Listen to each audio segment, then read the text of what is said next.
We've been spending a bit of time now with this Fortuner, and we've got to know it a little bit better, just living out of it every day, taking on some short trips and daily driving it. And after all that, I've got three things which I really like about this Fortuner. Number one is the off-road traction control. This is the Toyota A-Track system, which is the same as the Prado 200 Hilux and that sort of thing. And even though it does lock off the front diff when the rear locker is on, that's a bit of a negative. But without the rear locker, it's a really slick system. The front kicks in really quickly. Doesn't need a heap of wheel spin and throttle to make it work. It's quite reactive, which is pretty good. The second point is that it's actually pretty well suited for touring.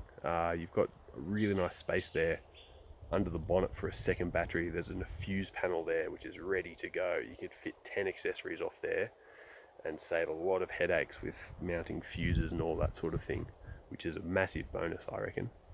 In the third row, the seats fold down and flip up onto the side like the old Patrols used to. Flip them out, unbolt them, get them out. Then you can put some drawers in. You can put a temporary setup with some tubs and things like that. You'd have a heap more space in the back there for a little camping setup. If you're going to go across the desert, you could set it up pretty nicely with a fridge and some tubs and that sort of thing. And the third is just the seats themselves. They're actually this funny sort of purple colour.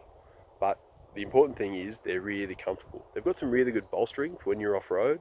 If you're cornering a little bit hard, they do hold you in really well, but they're also just soft and nice and plush, and you're happy to spend a lot of time behind the wheel of the Fortuner. It's all pretty straightforward. It's all pretty simple, but that's kind of what you want with a four-wheel drive. And I think Toyota have nailed that really well. But of course, the Fortuner isn't a perfect car. There is a few little issues with it. Number one is that traction control. Yes, it's a really good setup, but when you engage the rear locker, traction control across the whole car disengages, which means the front axle, which had traction control, now is completely open traditional.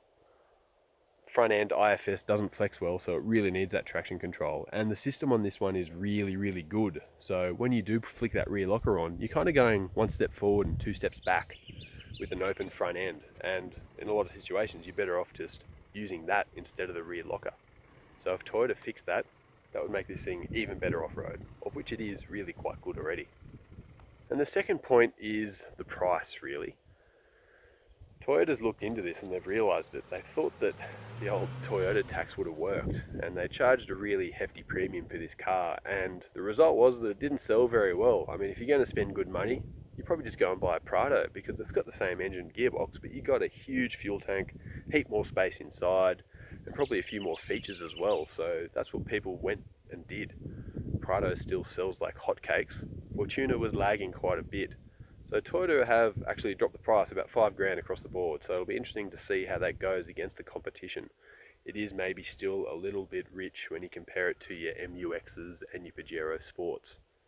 We reckon it probably is a better car than those overall, but it isn't the best value for money proposition.